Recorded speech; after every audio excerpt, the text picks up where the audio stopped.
y'all? Thank you so much for tuning in to another episode of Let It Be the Podcast. This episode is super special to me. It's very near and dear to my heart. This person is very near and dear to my heart. And there is no way that I was going to build anything without having you a part of it. Okay?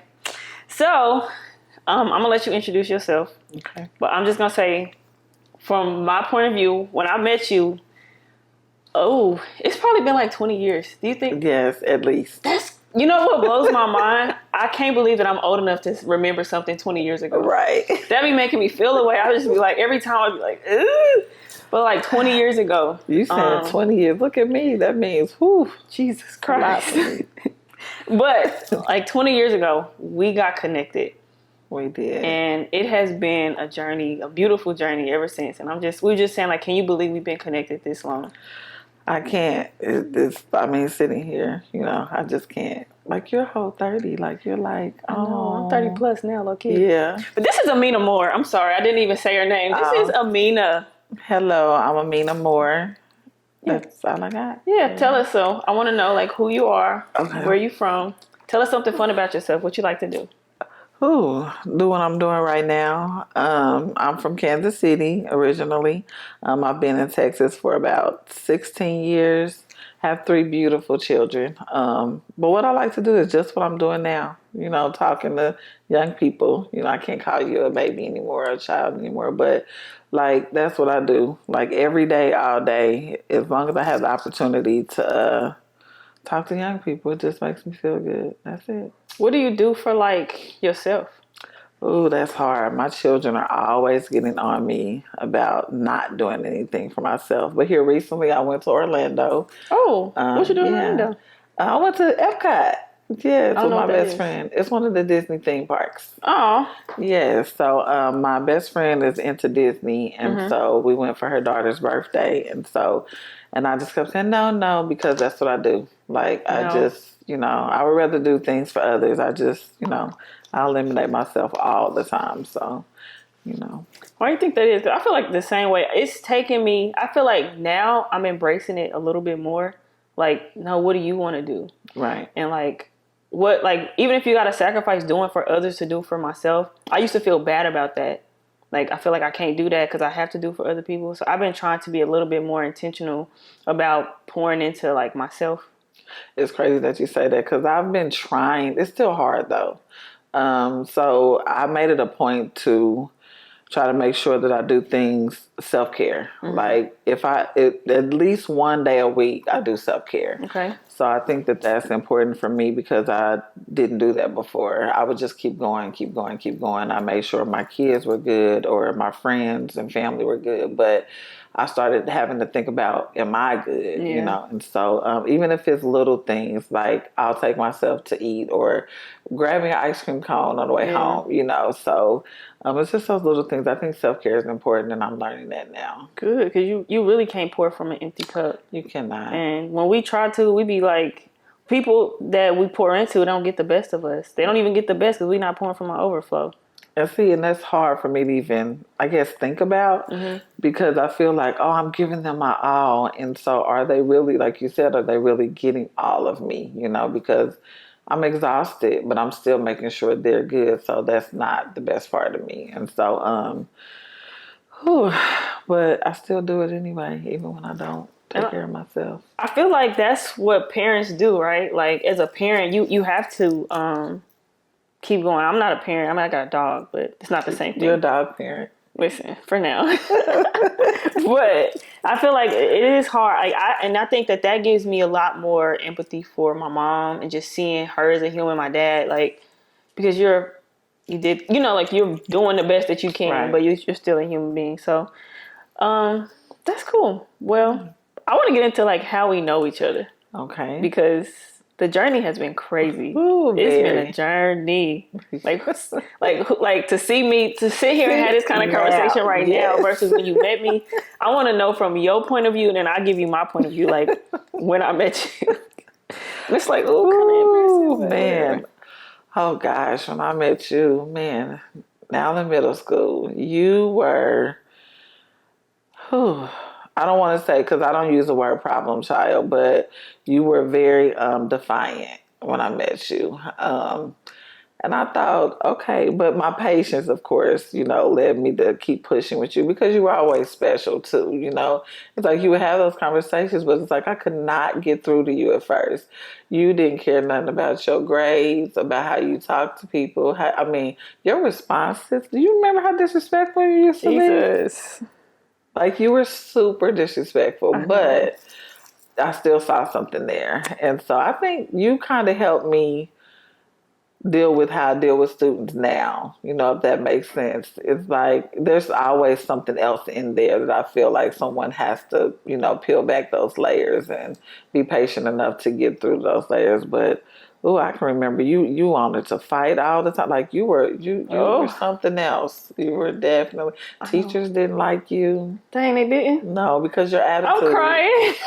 Your attitude was horrible. I was. But you know what though? Like in middle school, I always when I meet people or like some of my friends that are educators, it's like you want to teach middle school. Like that's the hard. I'm not saying it's the worst, but that's the hardest years to teach. The transition years. Those are very transformational years, and like you coming into like puberty and like you feeling things and learn. Like you don't know why you acting the way you acting and all that. And then on top of that, like if you add other background issues and you don't know what you're dealing with, Absolutely. But it's crazy that you say that. So from my point of view, I feel sorry, it's background noise. From my point of view, I'm kind of like I tiptoe on this a little bit because a lot of those years I don't like to remember. Like I bury it. We were just talking about like how you deal with grief and how you deal with certain things. I just bury it. And so I just like a lot of those times, like my grandma found she found some old pictures that she was taking to me around that time, and I'm looking like I just forgot. Like it's like like my government is Brianna, right? But like nobody calls me that. Right. Well, I mean, unless you personally know me, but like, it's like I separated whoever that little girl was, and I've created a new that. Trauma. That's what I learned. Really? Just in therapy, trauma. But those years, especially 7th grade, that's when I met you. I was like 13, 14 years old. Those years, that year for me was very, it was just a very hard year.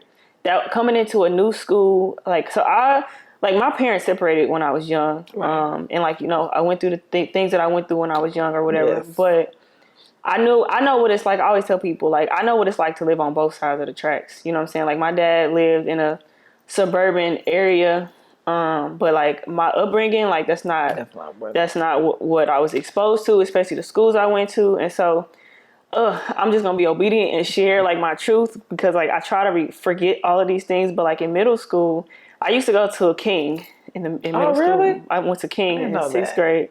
Okay. Martin Luther King in the city, and it's like right off of. I lived up the street off of 43rd. Yeah, Agnes. Literally right off of Agnes. So I was like there, okay, exposed to a lot, doing a lot, things that 6th graders didn't have no business doing. But like nobody paid attention to me. But in school, I was hella bad. Bad as hell. Didn't listen to nobody, wishing somebody would try me, like I was just very, but I understand that now that was a defense mechanism. Right. It's like I didn't want to, I thought like even as a girl, a sixth grade year old girl, like what was that, 12? Yeah. Like being vulnerable, I thought that was a weakness. And so nobody is going to like get one over on me. So that was just like the demeanor that I had. I ended up getting put out of that school. So like King. Okay. So what's crazy is my godmom, my grandma, they're interchangeable. It's the same person. She went to church with the principal at the time, and I would get sent to the office all the time. And so the principal had a conversation with my godmom, like, "Hey, we see something in her, but she's going down the wrong path." It's not on record that I'm like got put out of school, but they was like, "She shouldn't come here. Like you need to find something else." And so then I went back to go live with my dad. And that's when, so like being uprooted from my environment, because like my parents separated, so my daddy had like a new life, and I really didn't feel like a part of that. Right. And that's kind of like a lot of those things that I went through was because I was not a part of it. I was just kind of like there. And so I had a chip on my shoulder. I was hella mad that like I had to leave my school, my friends, to go to a new school, and it was a diverse school too. And I'm just like, I don't, I was just like, I don't want to be here. I don't fit in. So I don't fit in. So I was mad as hell. I didn't want to be there. And so and like my parents wasn't that especially at that and during those seasons, they wasn't that involved. So like in middle school, I used to shoot crap. This is so ghetto, and I'm just gonna say it. I used to shoot craps for lunch money. Flip quarters for lunch money. Very ghetto. Very. That's why I just be like, ooh, people that knew me then and like to see me who I am now is just like, who is this person? Wow, I didn't know that. But for the grace of God, that's all I can say. And then you met me. Listen, so like meeting you at that time, I know I was hard to deal with because you don't know what your students are like going through, what people are going through, why they are like they are. But you just loved on me anyway. Even though I pushed you away, you just loved, and I did not understand that when I was young. I'm like, why is this lady so nice to me? You know, like I want her to like give me the energy I'm giving you, and you never did. No. I would challenge you too, and you never did. I remember like even when I got ready to leave to move here, and you thought we just got close and you're leaving. I was devastated. I know. And it broke my heart because I felt like I finally got through. But I remember just telling you, like this, like we are not gonna lose touch. Like this, I can't, you know. Mm-hmm. And so, but it really broke my heart because I feel like I finally broke through to you, you know, and that meant something. I think that because of how I was raised, you know, just dealing with, you know, different traumas too. But there was always at least one teacher that would, and I wasn't defiant. I was the good kid, but I was the quiet kid. And so you knew that there was other things going on in my head. And so I just felt like I always need, even now, I need to be that for someone. And so for you, I just love you for that. Like you've been there for me just for moments that I'm not going to put on the internet, but like you've been there for me. And I appreciated that because at that time in my life, like I just didn't feel seen. It's like, I'm going to give you the energy that you expect from me. Right. To be defiant, to be disrespectful. And even like as a student, like I did just enough. Right. I did just enough to get by. Like, and I just felt like, oh, well, I just want to endure this and get over it. And so when you told me that you was like moving, I don't remember, did you stay there 7th grade and 8th grade or just? No. It was just 7th grade. That 1 year. To think that I am 31 years old and I met you when I was 13 years old. Yes. Ooh, that makes my heart flutter. I know, right? But like something you said, like it's just you always like it was always somebody kind of there to be a light, and that's something that I've recognized, especially looking back over my life through the years. That there's always been a woman, especially a woman, to get to kind of step in and give me something that I wasn't getting from like my family or whomever. So I just appreciated that. But I didn't know that I thought you was there both years. I think I left April of 20. When did I leave? 2007. Yeah. And so I remember I wrote you this letter, and I think I had a copy of it. Do you remember what I'm talking about? I have one. You do? I have a copy too. I wrote you this letter, and I just like how much you meant to me. And I was always with somebody with words. Even young, I used to write my feelings because I didn't know how to say them. So I was just like, you wrote a letter. I had a Winnie the Pooh blanket for Gregory for the longest, and now I don't know if I know where it is now, but I had it for the longest. You got me for my baby shower at the school. Oh, that's gonna make me cry. Oh, but I was grateful, and I believed you when you said that. Like we're not gonna lose touch, and we didn't. No, even if we didn't. If I came home, I had to make sure you knew. Listen, and it's so weird because a lot of who I am is because of you. Well, no, you were always destined to be who destined you to be, but you like the people that come along your path and like you see, like the people that come along your path and it's like they just show you an example. It's like you loved on me when I felt like I was the most unlovable. Like that 7th grade year was like probably the hardest year, and it was like you were supposed to be there when you were, right? I'm trying not to cry this early because like we just got started. I know. But I just felt like during that time, like I just really appreciate you. So I want to ask, like, what does mentorship mean to you? Because like that's not just who you were then, that's who you are now. That's who you've always been. So what does that mean to you? Everything. I just have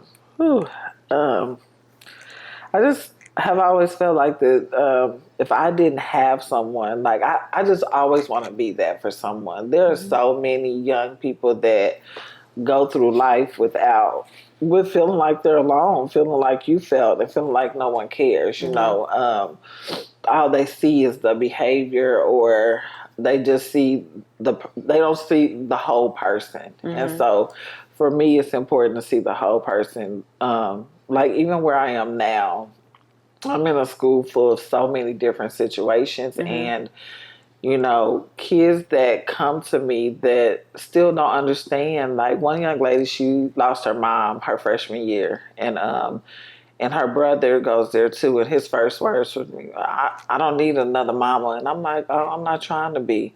But this young man will not leave my side. He comes to see me 5,000 times a day, like literally. And his sister is the same way. And so it's just important to me to just pour into them, because you have to feel like you have someone, you know. And I feel like without that, then what? You know, I feel like if I am planting those seeds of you are someone and someone cares about you, you know, it just, I don't know, it makes you a better person later, you know, so. I agree. So, like, do you remember anybody in your life that was like a mentor to you back then? Like, are you still? I'm sorry. Let me ask you. I got to take a little break. Is there somebody in your life that has been like a mentor to you, that you remember, like when you was in need at that time? For my entire life, my Aunt Karen and my papa. Definitely my Aunt Karen on top, because I really just wouldn't be who I am without her, because of the life that I grew up in. She saved me. She saved me before I even started living with her. I think she showed me just how to live, just to know that I had her and that she had me, no matter what. And so that just gave me the foundation of being able to be that for anyone else. You know, she made me feel like that, that although the life that I was living, like I could get out of that, you know, that I was bigger than my situation. So now I'm able to teach other young people that they're bigger than their situations. Yeah. And it's crazy how, like, I think about somebody being able to like say that to you, and then somebody else will come along and water it, right? So like my aunt Denise, she passed away. She passed away when I was in college, but I remember around that time when I met you, she would always, I thought she was fussing at me a lot. I thought she was, but she was just telling me like, you don't have to be like this. Like you can read. She used to always tell me like, you need to read. You need to like, you can go out and live a life that you want to live. And she would like do this all the time. But I just didn't think that was attainable for somebody like me. And I just didn't, I was mad at the world. I felt like the world was against me, you know? So I didn't care. I couldn't receive that, but it took somebody like you to be like somebody who, and that's why like representation really does matter, because you can have somebody that's like older that you feel like I can't really relate to you. Right. And then there's somebody that's like, oh, you like me. Like, I mean, you older than me. Like, old enough for me to respect you. I mean, you should respect everybody, but you get what I'm saying? Like, old enough to, like, not to be my mama, but like to check me. Right. And it's like, I have a reverence for you. And that's what you were for me.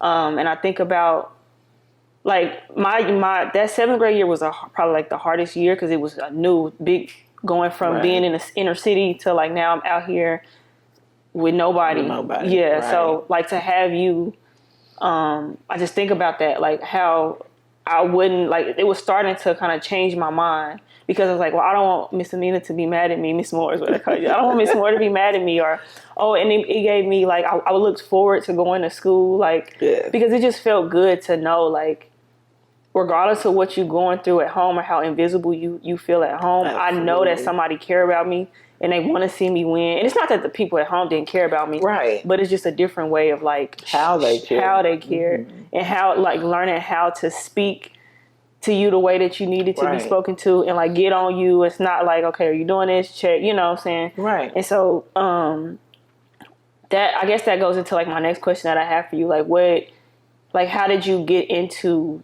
being a teacher's aide? Like, I want to know, like, what, like, up into this point, because, like, you were a teacher's aide or teacher's assistant? Teacher's assistant. Okay, so, like, how did you end up there? Ooh. I don't think I ever asked you that. You haven't. I'm curious. I guess, I always want to be a social worker or a counselor. Like, that used to be, like, what I wanted to do. And then life just changed for me. I, of course, started having kids, and I'm like, what else can I do with my life? Because I feel like I should be doing something else. And I remember working for my aunt at her daycare and realized, oh my gosh, kids are really attached to me, and I'm actually teaching them something, you know. And so it was just like, God was like, okay, I don't think you're supposed to be, you know, you're supposed to be doing a form of counseling, but I don't think it's supposed to be counseling, you know. You're supposed to be doing something else. And so I just slowly got into it. At the time when I met you, I was also, I worked for Start Right Teen Moms. And so that really made me feel like, gosh, like, okay, so I'm mentoring here. I'm teaching these young ladies life skills. What else can I do with this? And so I just started evolving into just wanting to be a part of the education system, because I feel like we lose so many children because there's not someone there that cares. And so I feel like, okay, I can't be a counselor. I can't be that ducked off where my presence isn't known enough to help children change or feel like they are somebody, if that makes sense. I need to be in the midst of them, and it can't be in an office somewhere. So. Yeah. And that does make a difference, like being somebody that's like, you interact with me for hours at a time. If I'm in if I got your class, you know what I'm saying? Like it really, really does make a difference. Is that something that you always kind of gravitated towards, just being able to help people because of what your Aunt Karen was to you? Or like, did you have a teacher or anybody? Like, how did you know, like, education, like, let's go down this route? Every school, I moved around a lot. And so it was like, every school that I went to, there always seemed to be some teacher there. But when I was in junior high, I think it's when I noticed that teachers were like, I had a teacher, Miss Walker, at Grandview Junior High School. And that lady, like, I mean, I think she kind of saved my life in a sense. You know, she made me realize that I was in a safe place when I was there. Because I can remember being in maybe 5th grade at Melcher, and I can't remember that teacher's name, but slowly even there, you know, because I would come to school and, you know, my shoes, my mom would be mad. So if my Aunt Karen bought me something, she didn't want me to have it. So she would make me wear it forever, and I would look like the outcast kid, you know. So so as I transitioned to junior high, I had that particular Miss Walker that like would take me in, okay, you don't have to do this today. Let's do this. Like, she could tell if I was up all night, you know. And so I started realizing that if I didn't have people like that in my life, like a teacher in my life, how can I make it through the day? So it was days where I knew I hadn't really eaten anything, but she could tell that I needed something to eat. And so, but she could also tell that I have more to give than just surface level of my education as well. And so, but she pushed me, but in a different way. It was like in a caring way. And I'm like, I just want to be that for someone, because I just honestly wouldn't have made it. Like, even in high school, although I was in a different environment, you know, things were better. But there was still Miss Crockett. She was my English teacher. It was like she could tell some days where I was zoned out, but not because I didn't have this time, but it was like I knew that like my siblings were somewhere. You know, it was just other things going on, but I was okay, but I was still worried. But she still put me in because she also knew, okay, that I was going to be bigger than my situation. So that makes me think about the importance of representation in the education system, and like why I'm not as connected as I used to be with just like students and things right now, but I know like in teachers, like some of my friends are like educators, right? But I think about like having a Black woman be able to speak to another Black child and say, hey, speak life into you. Yes. It's just not the same sometimes, like when you are, and it's hard to connect to certain people who as a student, like, you don't know what it's like to go through what I'm going through. You know what I'm saying? Like, you don't relate. And so it's like, we don't really receive from others. It's not that others are not for us or that they don't care about us. But I think that that's the importance of like having true representation in the school system. Like, would you say, has it been a culture shock, I would say? Because we from Kansas City. Right. So like, very different. Very different. Being in Texas, and it's diverse here, I would say. Because like sometimes, like even when I going to your kids' graduation and things like that. And first of all, the schools are massive, but then it's like a lot of different ethnicities, a lot of like Hispanics and blacks, and like I'm used to like we all like I'm trying to be mindful of what I say, but it's like this population, like we over here, right, and then they over here, but it's not like that here. It's not like that here. Also, what would you say, like, how has that impacted you, would you say, in your just pursuit of education and like wanting to keep going? Because I know it's not easy. It couldn't be easy. I guess for me, it's kind of easy. And the reason I can say that is that even through all the things I dealt with growing up, my mom she's always taught us to be diverse. Because I come from a family of diversity, just even how our family background is diverse. And so I can withstand it. But that's just like when I started, at one of the elementary schools, and there were comments like, you're not going to be able to connect with these young ladies. I mean, they speak Spanish. They did it. I was like, they're still girls, So, I think that for me, it is easy, but that's just where we are now. Because like you said, Kansas City was completely way different. Our culture shock. Oh, yes. Like my kids wouldn't even know how to honestly handle doing that in Kansas City. Like they would not be. No, because they've been here so, especially Gregory, like they've been here so long that all they know is diversity. And so the difference in diversity for them has nothing to do with the population as far as that, but the population, and I hate to say this, but the socioeconomic status part is the part that, because then people look at them different in that way. Because even when they went to the schools that they went, people thought they had this and they had that. And, and like with Gregory, he's never even been to a full public school. And so, so it's just diversity is in different ways. They have to look at the different types of diversity for me. It's funny that you say that too, because like when you said that makes me think of like my family dynamic now, like is pretty diverse. Like I have different walks, and like I have nieces that are mixed, and my nephew's mixed and things like that. But for me, it was a culture shock when I moved here and just saw like everything's kind of integrated by socioeconomic status too. And so like I used to be a student mentor with my church with like high school girls a couple years ago. And so like, and it kind of made me feel out of place a little bit, but there was always that one, like I would come across like that one kid that is like, I'll think about like the unchurched, because like some of them, like not to take away from any things that they've been through, but I'd be like, dang, I wish that I had this to complain about. When it's just like it's a certain privilege that they have that everybody can't relate to. So I do think that is why people like a me or like a you who can relate and be able to like still be able to speak life into the people who you are encountering. Because just because like I didn't, and this one I had to like kind of realize, like just because their upbringing wasn't traumatic like mine, or they ain't all from the hood, they still got problems too. But that's what makes you so relatable, because you're not stuffy. And sometimes I was coming across like other mentors or just adults, and I'm just like, maybe it's their background. I just couldn't feel like I couldn't break through. So I'm just like, is it me, or like maybe my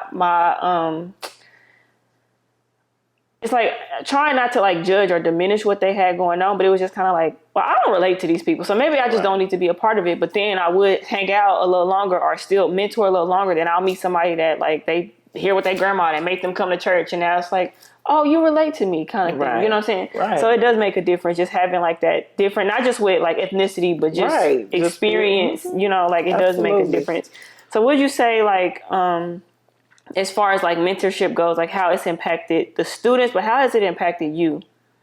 Oh gosh, like I think for me, it's just as long as I reach one child, like it's like normal to me. I can't even explain how it's impacted me, because for me, it's like a normal day to day. Like I'm just literally treating these children like they're mine. And, I don't take home, I try not to, care, because they have a lot of burdens, a lot of them. But it just fulfills me just knowing that I can help, you know. So that's all that matters to me. And it's crazy that I've read people like, oh, you're not supposed to talk to them about God. Oh, you're not supposed to. I was like, well, how can I not talk to them about that? Like, kids have come back to me and are like, oh, but I joined church over the summer, and I'm like, oh, okay, you know. So it's just to know that I've reached them, you know. That's all I need. I don't need anything else from it. You know what? It's the way you reach them is by being your true, authentic self. And that's kind of what I meant when I say like some mentors could be stuffy, because you ain't gonna connect to a child like that. Because if you didn't love on me the way that you did, despite, I'm not saying you broke any rules, but sometimes you'll be like, hey, get it together. Like, you know, like you need to, like you would check me, and I just be like, that person. You absolutely are. But I just be like, it just hit a little different to me. So it's like, because like people who I could feel like you here because you gotta be, not because you want to be. Right. Students feel that. Oh, I say that all the time. I say that like where I am now, I'm like, that's how come there's no success here, because these students know that you're just here, you're collecting a check, and so and they don't understand me in that building because they're like, how come these kids are here and how come this, and so, but because I'm just gonna be me, you know, I'm literally. I mean, I go from Miss Moore to Mama Moore to, you know, so it's like, but they really like, but they need that, you know, and I mean, they get mad and they'll come back around later. I mean, and I'm quick to say to them, have I ever led you wrong? Have I ever told you anything wrong? And they're like, no, but that's not what I want to hear right now. I'm like, well, you know, I'm going to tell you, you know, some things you don't want to hear, you know, or how to get yourself together or whatever, but. In those relationships, they need that. They do. Like, I'm still, because I still think of you in that way, you know what I'm saying? So it's like, we definitely do need that. And it's also, like, when you're a true, authentic self, like, you could have really just kept that at school and, like, never talked to me again. Yeah. But you invited me to places, and you would come in town. All right, I'm going to be at Chuck E. Cheese. Yeah. All right, I'm coming to Chuck E. Cheese. I ended up working at Chuck E. Cheese after that, you know? Like, but I just remember, like, somebody cared about me. And then my godmom, she would always check in, like, have you talked to Aminah? You need to talk to Aminah. Especially like in high school, or just when I was getting in trouble or doing different things, you need to call Aminah. Like, she would always ask me that, how's she doing? And so think about that, and think about the impact that you had on my life at a young age. Fast forward to like all of my accomplishments, like I always kept you in the know of like things that I was doing, because obviously like I changed my life around. Right. Grew up and started to heal a little bit, and just started to realize like I don't have to be so mad at the world as much, because I wasn't as disrespectful when I got to like high school. I was wild in middle school, I know this, and people like I was wild, I know. But it, like when I like got to high school, started to grow up a little bit more, but I still stayed in touch with you. But something that like I was like, I definitely am not gonna like continue on and build something without talking about what you did for me, right? Right. And you know how like you'll meet people or people you think that are genuine. It's like, hey, like if you ever need anything, right? And they just saying it. So, because like I think about this like before I even get to this point, like when in high school, I went to a preparatory school, like I went to Hogan Preparatory School, and they made you apply for colleges. Now, I didn't really think that college was like for me. I didn't know that I was going to go to college until probably like right before my senior year, when I was like I knew we had to apply to schools, and like I said, I did just enough to get by. So I was like, I'll apply, but it wasn't until it was like, okay, well, you're not going to graduate if you need to apply for some schools. Right. And so I was like, well, where do I go? I was like, Aminah live in Texas. So in my head, I was like, I'm either going to go to Atlanta. I had to apply to this school in Atlanta that I really wanted to go to, or Texas. And I'm like, Aminah live in Texas. I'm going to go to Texas, right? And so that was always my plan. It was like, when I leave here, I'm going to Texas. I didn't know what school, but I was like, well, I know somebody that care about me, and that I know I'll be safe in Texas. That really makes me feel good. No, in real life. I never knew that part. So that was because I didn't think that I was going to be able to, I don't know. I'm sorry. It's okay. I don't know if that got in here, I had the door open, but I didn't think that I was going to go to college. And then I was like, okay, well, if you go, where would you go? And I just like, I don't want to go somewhere alone. And so Texas for me was like a little safety net. Like, okay, well, I know somebody that's there, right? Right. And so I ended up going through like the things that I went through in high school. And it's like, I'm just going to say this real fast because sometimes I'm hesitant to tell all of my testimony because of who's connected to it. Because I care about what people think. Like, I don't want nobody to feel bad, but I'm just going to say it because we're here now. So, like, I did not get a chance to go away to school far because my parents wasn't in support of me to go to college at that time. They felt like I needed to stay home and prove because I was a mediocre student. So it was like, well, how you going to go away far? And so I ended up, like, killing that dream. It's like, okay, fine. I did go to college, but I stayed closer to home. So, and I love my parents, you know what I'm saying? Like, I know that they're proud of me and things like that. But at that time, it was like me against, like, whatever. I'm still going to go to school. So that story's for another day, I guess. But after I graduated high school, I went away to college. But then after college, I said, this is it for me. I'm not staying in Kansas City. Like, so in my head, I knew that I was going to move to Texas. That was always in my mind throughout college. I'm going to Texas. I did not know that. Yes, there was never, I had a list in my mind, like, okay, it was between Chicago, Atlanta, and somewhere in Texas. That was just that. I didn't know where, Houston, whatever. So after I graduated college, I'm like, okay, how am I going to get to Texas? That was my mind, right? And so I was in radio in Kansas City for a while, and I ended up getting connected to a radio station in Houston. And I was like, that's close enough, whatever. Right.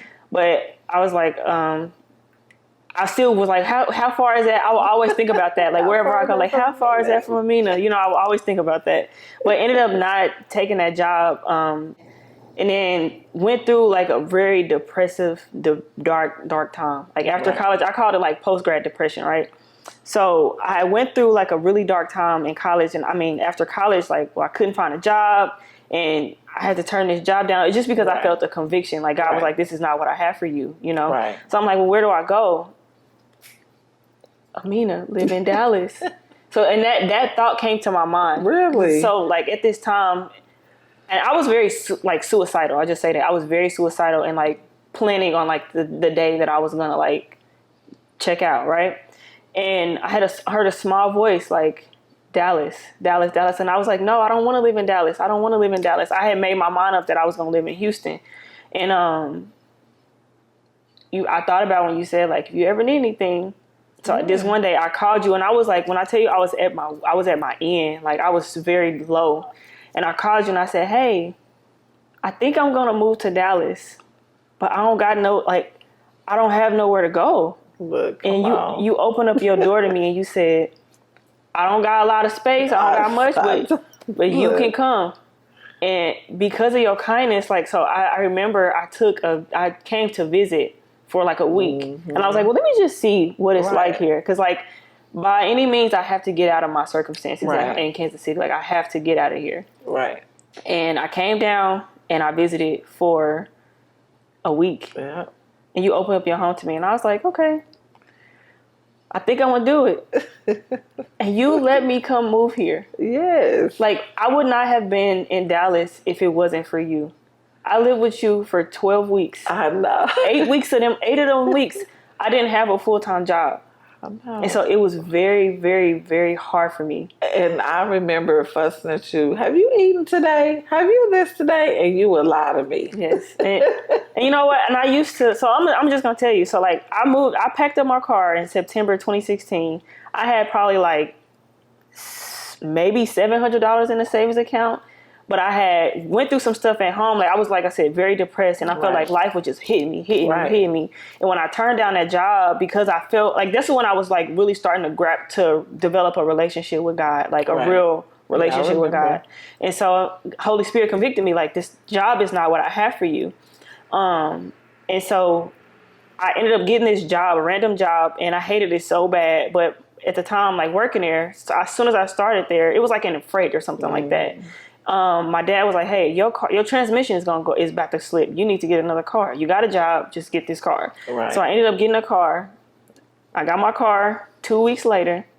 They tell me, like, hey, we sense something that you're supposed to be doing. My job. These people don't know me because I didn't talk to them. They was like, we just feel like this is not where you're supposed to be. Like, this is not a good fit for you. Really? So 2 weeks after, like, I get the job. 2 weeks later, I get a car. 2 weeks later, I was at the job for a month.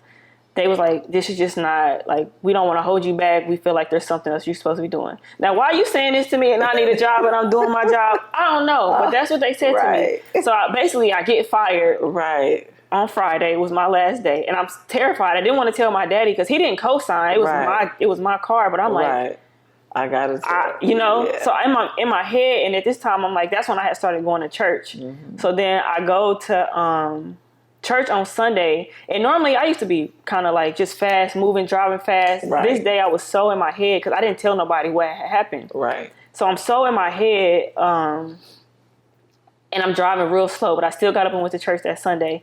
And I remember getting off on Bannister in Kansas City, like to head into my church. It was a truck next to me, and this is going somewhere. So the light turned green. I'm not just, zoned out. The truck pulls, and I tell the truck, do you know a girl ran a red light, barely hit the truck. The truck knocked her out from running directly into my driver's side door. Are you serious? But so the truck spun out. She hit the truck. She spun. She still smashed me on the side of my car. So I'm like, I done got fired on Friday. 2 days later, I get into this accident, and I'm just like, God, why you hate me? Like, everything was like, this was before I moved here. And this is what was like aiding into my depression. And I was just feeling like, God, I'm going to kill myself. Like, I don't want to be here no more, right? And so going through that happened, and that whole process goes. So fast forward to September, when I moved here with nothing. My grandma went to Sam's. She bought me some oatmeal, water, snacks. She was just like, this is, she was like, this is your care. This is what I can do for you. So I ended up getting my car back and all that. So when I moved to Dallas and I came down here, sometimes I didn't eat. And like, I was too head set on like making, like, I want to prove to my family that I don't want to say like, I don't need you, but that I can make it, because y'all wasn't really in support of me. Like my mom was kind of like more supportive than my dad was. I think it wasn't that my dad wasn't supportive, but I think it was more so like a protection thing. Yeah. Like I just don't think that he was like, he didn't want to see me go, but my mom was just like, go for it. But sometimes I did not eat. So let me tell you my routine, Mina. And I don't know if you knew this. This is what I did when I moved here. When I finally took that leap of faith and just moved. I didn't have no job. I didn't know how I was gonna make it. I would get up after y'all left, deflate that bed, take a shower, go outside, get a pack of oatmeal, water, because I felt like I'm already in your space. I don't want to take from you. And you never made me feel uncomfortable. Right. You never made me feel like that. But I'm like, you already sacrificed enough. I at least got to figure it out. But I would sacrifice anything for you though, right? I recognize that. And then maybe it was pride or what. I felt like it was, because even though you didn't display those things to me, I knew that you weren't eating. I got sick because I wasn't eating. I said, I know she is not eating. I don't know if you remember moments of, Bree, you're not going to eat with us today? Mm-hmm, hey, I'm grabbing it. And you're like, no, I'm good. And I'm like, I don't know why she won't eat. It's just because I felt like a burden. And but not that you made me that, but it's because of my childhood. Right. And so I just was like, I don't want to cause no interruption. I'm going to be a ghost. You're not going to know I'm here, right? And that's how I live. So when you would get up, take the kids to school and to work, I would deflate the bed, go outside, get my oatmeal. And I literally would eat oatmeal in the morning. And then I would, sorry, it just makes me a little emotional because I don't take nothing for granted, right? And the life that I live now, what I'm able to do now, I remember what it was like, Right. And nobody knew this, and this is probably gonna be people's first time hearing this. But I would get up, eat my oatmeal, and then I knew I had to be strategic, so I would go to Chipotle, and that's it was $7 at the time. Right. I would eat get a bowl, ask for extra beans, extra rice. I would eat half of it in the daytime and half of it at night or the next day. That's literally how I live, right? And I didn't necessarily have to do that, but that was my strategy of and so I started to get sick. I started to lose weight, and I was still in a depression. I'm I know that I heard Dallas. I didn't make this up because I didn't even want to move to Dallas, Right. And so that was my routine over and over and over and over again for weeks. Sometimes I would go to the store, buy stuff because I couldn't really afford to supply the house, and I just didn't want to take out of your house, because you was taking care of your kids and then your nephew. When I told you could be there, I knew what I was taking on. It had nothing.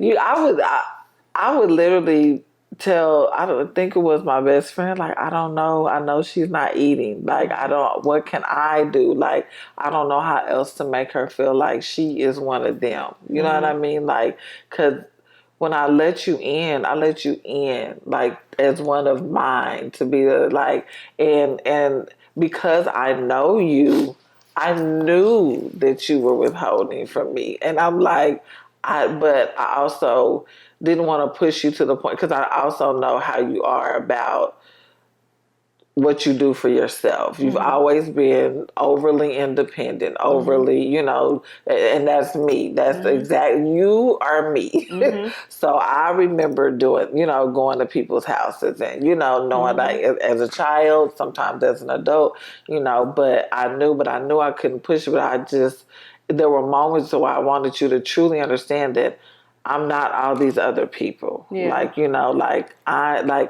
I say I'm here for you, I'm here for you. Like, I mean. And I just couldn't understand it. I couldn't understand why you were so nice to me. And I just was like, it's not you, but I was just like holding my breath. Like, when is a rug going to be pulled from under? When am I going to feel like this is my house, get out kind of thing? But that was my childhood, Right. And so it was just like, well, I just want to be as light as possible. Right. Tiptoe, like you're not gonna know I'm here. Keep my area clean, and so that was my routine so I was like, okay, how do I, like, what happens now? And so God was like already starting, like, I was really like having that conviction in my heart. So God was like, you have to let your guard down, right? Because like, I didn't lead you here to fail you. I didn't lead you here to, like, you're not gonna be starving, but you gotta let that pride go, because pride is something that listen. And I'm a Leo. I don't really know much about the zodiacs, but I know they say that Leos are prideful. So like, I was just like, nobody, like,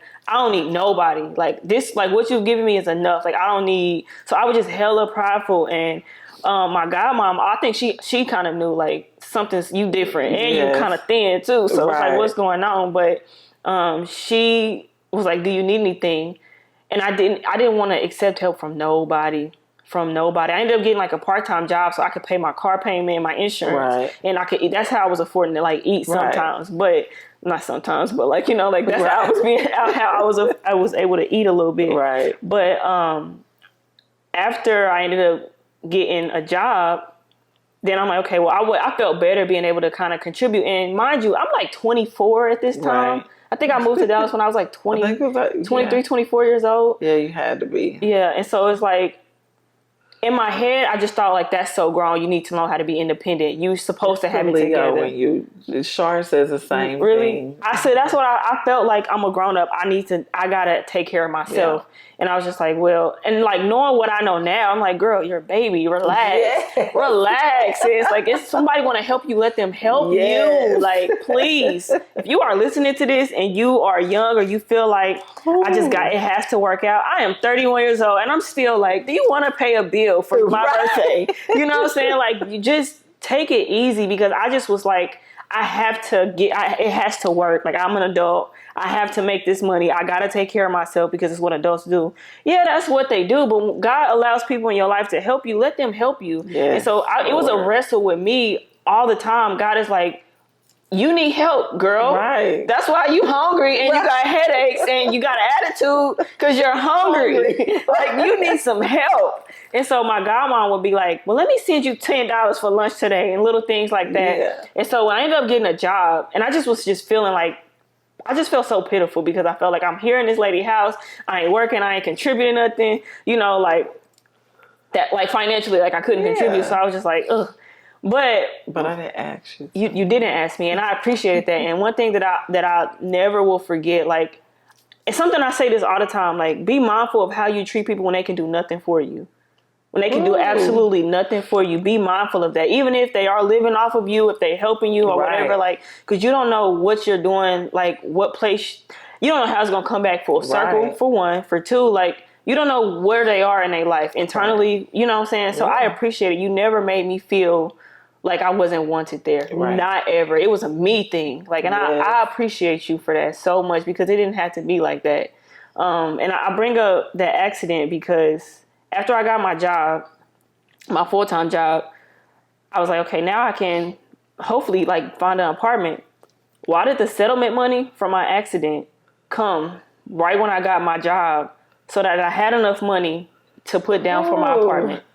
And so when I think about my story about like Full how circle. God, like he uses all things to work together for the good of those who love him and are called according to his purpose. You just have to walk in obedience and like be uncomfortable, take a risk. Like it wasn't easy. I made it a lot harder because I was prideful, but God still provided for me. Right. And he still came through and I thought that it was and I thought I was like at the end and nothing was gonna like good was gonna come from this. Right. But I was like, girl, I told you I got you. I told you I got you, you know? And so let this lady love you. Right. Eat a meal. Right. Like it's okay. And so yes. I think about that all the time, Aminah, because being able to move to Dallas has changed my life. Mine too. It's changed me. And had I not had you, I trusted you. I trusted the what do you call it? Like because we were like, I knew you when I was a teenager. Right. So I trusted that you didn't want nothing from me. You wasn't going to make me feel like I was less than, you know, like, and I'm grateful. So that's why I really wanted to like have you here, have you a part of this journey, because you're still very much, I value our relationship. I value the place that you have held in my life from when I was young and wild and I felt like I was unlovable. Like you saw me. Right. And you continue to see me. Of course. And I'm grateful for that. I'm grateful for you, though. So, even though you don't want to hear that, I'm grateful for you. Do you know how many times I've come to Kansas City and didn't care if I didn't see nobody else? There were 3 people that I knew I needed to see, and you were always one of those people. So you have to understand that what you do for me is more than just your presence. Like I love you. Like you are like my family. You know what I mean? Mm-hmm. Like, and just to see you grow just does something for me. You know, it's just like, I appreciate you because you give me more reason to keep doing what I'm doing, you know, because I could have easily been like, you know what, these kids ain't gonna ever listen to me, whatever. But you have been my why, you know, like why I have to keep pouring in because you kept going. You didn't quit, you know? So, and it's like, and even now it's like, I'm still going, but I don't know where I'm going. Sometimes I'm just like, okay, what's going to happen next? I want to know just from like a lot of the students and people that you've had a chance to be a part of their lives. Like, do you still talk to any of your old students that you can remember or think of? So, you know, I was in... You don't have to give names. No, I'm not. I was in elementary for, forever. So, a lot of them, it's so weird because one of them, like, is on social media. Like, she'll reach out and, like, the ones that have my phone number, they'll reach out, or those that are still at other schools that know teachers at those schools, they'll have them reach out to me. So I don't give out my phone number as much as I used to. But if they find me, they want to friend me on, social media and things like that. But yeah, I do. That's because I have to. Yeah. Did you think that, like, could you ever have saw this moment? No. I saw us like, I guess I'll take that back. No, I saw us always staying connected, but I wasn't sure because you were so young if you would truly stay connected. You know, at that age, kids don't really want to keep talking to an adult. You know what I mean? And so, but it was always like, I mean, if she does, I'm just going to always be here, which is kind of how I am now, So it was kind of like, as long as I'm always here, I want her to know that. So if she reaches out, but I also know that I'm never offended if kids don't, because I know that I've planted that seed. And I know that if I see any one of them now, I know the reaction I'll get. You know what I mean? If that makes sense. And so that's all that matters, that they're able to still have that bond with me, whether they talk to me every day, every blue moon, So outside of teaching, is mentorship, because what is Just Us Girls Club? Can you tell me about that? Okay, so in 2010, I just decided that, I need to start doing more of what I did with you. You were like the foundation for that. It was like, oh Lord, these kids are so angry, or so this and so that, and there's so much more, to life than this, So I never forget. I was like, okay, these people don't know me, but I'm about to bring what I got to the table, So so many people told me, you're not gonna be able to do this. You can't reach them. You don't know them. You can't. I won a grant that year with Pepsi, and it became bigger than what I could ever imagine it would be at the time. Like, I still am trying to figure out, because God just keeps, I feel like, telling me I need to figure out how to revamp it. Being at because I'm at a high school now, but then, having the grant, teaching the young ladies, having the etiquette banquets and going from doing these things in the cafeteria to restaurants, being like, you can use our space and we'll supply the food, being able to get the young ladies, clothes to wear, because they've learned all these different ways of how to sit at the table, or just as it grew and I went to another school, like even now, another lady tried to do it after I left, and she was like, they just won't listen to me like they did you, But having them help me build I wrote a curriculum for it. And so having the young ladies being able to tell me, what do you need from me, And so being able to talk about attitudes and how to be a friend, Now these young ladies don't even know that. I'm doing that now at the high school level. And so just to be able to still have that platform of Just Us Girls is that sometimes we need to dig deep to find that little girl, if that makes sense. Like, I know for me, I have to teach them that I was never just, where I am now. I was a little girl first, so I understand where you are and where you're going. And so just being able to continue to plant that seed within them, and that they're not perfect, And so because I'm not a judgmental person, Just Us Girls just keeps following me, which is so crazy, because I'm like, Lord, okay, so I'm with older kids now. Am I still supposed to be doing this? And so, but it's like he keeps telling me, okay, we need to figure out what you about to do with this, And so even with my own daughters telling me, they're friends, I can't like even shake them because I'm still planting seeds. Okay, you're a young lady, this, that, and the third, And so I'm just hoping that it gets bigger, I guess I could say, and not bigger in a sense of, because I'm not I don't look for people to, I guess, I don't know.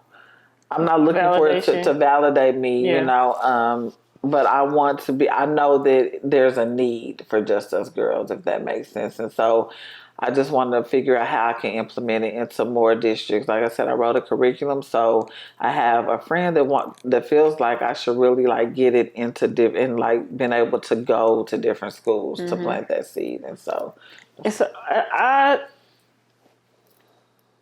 mean, like, look at the impact that you made in my life. Yeah. So if you ever need a reason, a reminder of if it's important, it is. Yeah.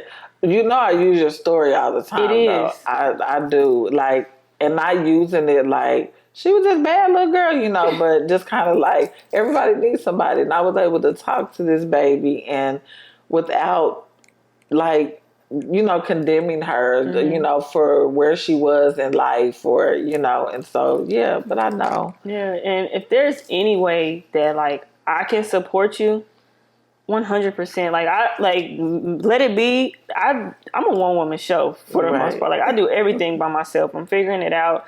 Like, I done took a leap of faith and like made it legit now. And like, so it's a lot. I'm not gonna lie. Like, it's a lot, but it's doable. And if I can do it, like, you can do it. Like, you have to keep going. That's confirmation for me. It is confirmation. It is confirmation. Like, I want you to keep going because there's a lot more breeds in the world who need an Aminah to look at them and say, you mad today, sis? Right. Get your life together. Right. You'll be okay. I don't care about your attitude. Right. We need that, especially in the direction that the girls are going. I think now, like, we need more positive influences and people who not just they can relate to somebody that's not touchable, somebody that they might see on the internet or like, on the movies or whatever, somebody that's like, no, I'm going to be here with you. Yes. Like, we need that. We need more than just influencers on the internet. We need people that are doing like work, like where like everyday people are, you know. Right. So I hope like keep going, keep building it. Like I will. School by school, whatever. Like God will blow your mind if you just take that leap of faith. Like I think about what some mentor said to me. Like you got to give God something to work with. Like He'll match your faith. He will. And that's what's happening. Because even right now, like, that's why I always tell people, like, I want to be very transparent. Like, I ain't got it all figured out. I'm not doing, like, it's not perfect, you know? Right. Like, I would love to have a team, or I would love to have more support and more will, help. though. I see it. You know, you will. Your mouth to God's ears. Like, I believe it, but I just want it to be, with people who are in alignment, who want something bigger than themselves. You know what I'm saying? Like for a greater cause, because this is not about me. This is about being able to go back and like pour into somebody else who might need to be encouraged, or like have an idea. It's like, oh, it's doable. Like it is doable. But you got it. Like it's who you are. It's your whole DNA. Like it's who you are. So like I'm excited to see, and I'm excited to see what's gonna come. Even as a result of this, I think that this is taking a leap in faith, because you ain't want to do it. Really is.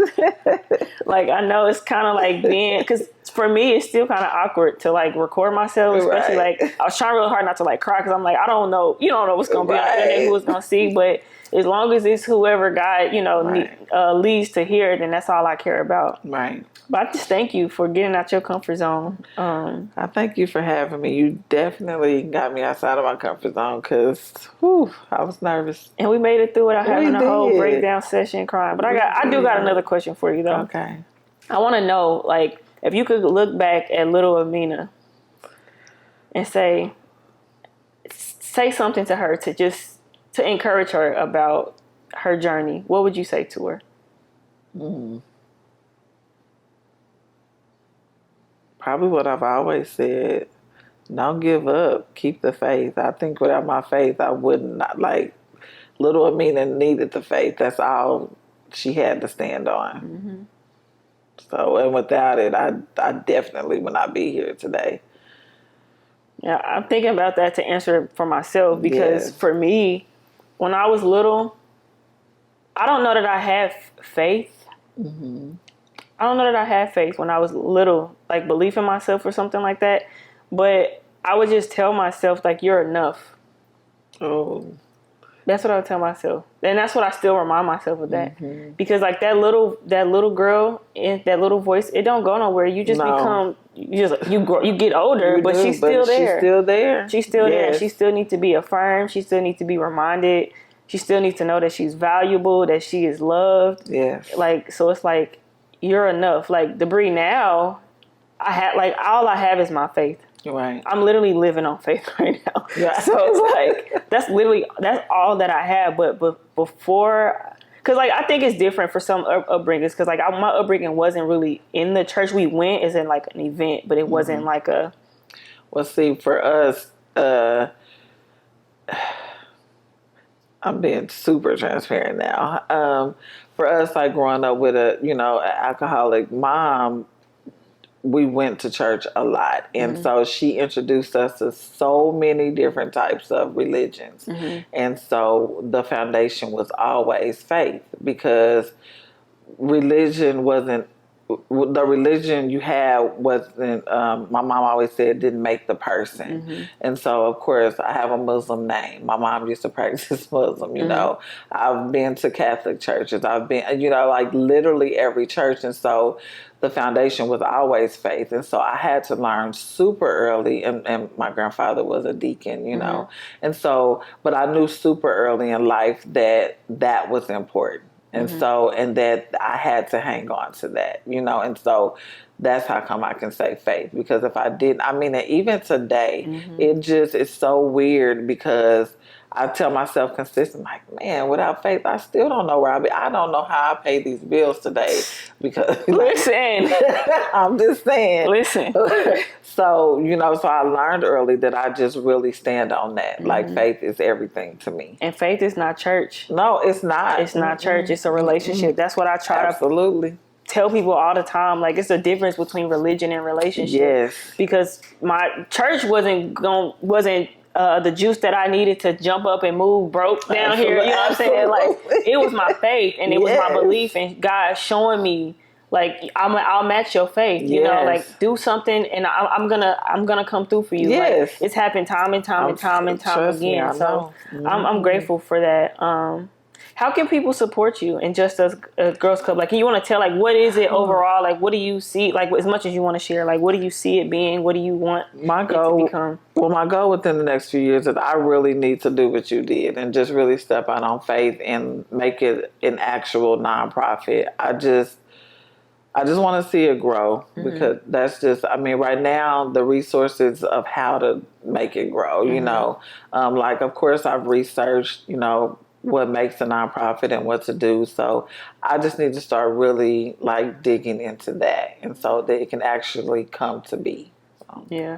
And it will, like, you have to give God. I always hear this voice in my head from one of my friends that interviewed with me like earlier this year.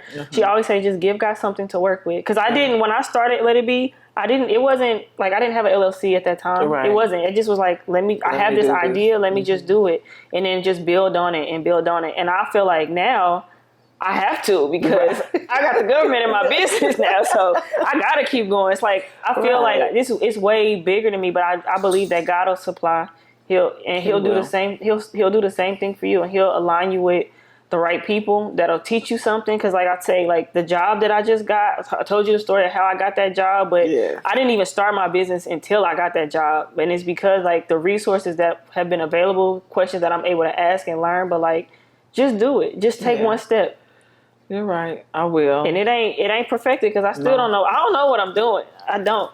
But that's the beauty of it though. Yeah. Learning as you go. So if people wanted to like contact you, do you want me to share any kind of contact or anything?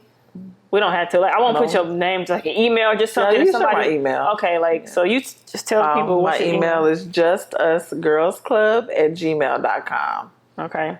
And the last question that I ask, I always end my episodes with this. Okay. It's really simple, nothing crazy.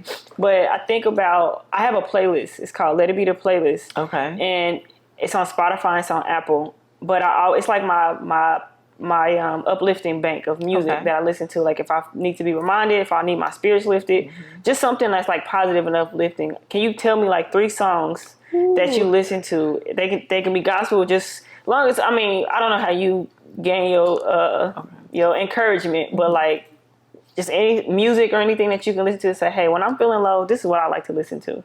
Ooh. Well, I really just listen to the Kirk Franklin station, but I love God Provides. That's one of my go-tos. Yes. Okay.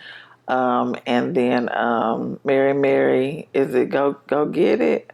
I think. Oh, that's an upbeat too. Yes, that's one of my absolute favorites. Those are pretty much the only 2 that like really get me there. I really, when I need to like read to myself. Yeah, and you need to just be reminded. Like who you are. Yes. Like where you going. Yeah. I'm gonna add them to Let It Be the playlist. I'm gonna have to. Okay, I didn't know you had a playlist. Yeah. I be promoting it on the internet. Y'all be paying attention to stuff what's going on because I put a lot of work in making them graphics. You know, I'm in class. So I got you. But I appreciate you. Thank you so much. This wasn't that bad, was it? No, it wasn't. And I learned a lot about you. I learned a lot about you too. I love you so much. I love you too. I know. Well, thank you so much for tuning in to Let It Be the podcast. I hope that this has been light to you. I hope it's been encouraged. And if you feel led on your heart to go back and support Just Us Girls Club, reach out to me. I'll make sure I have her contact information so that way you can reach out to her.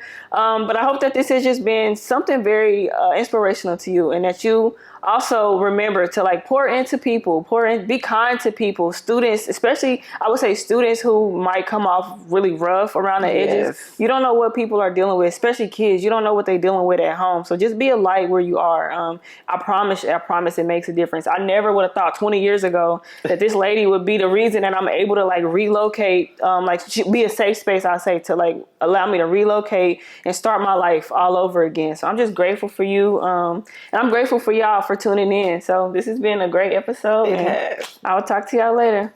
Bye. Bye.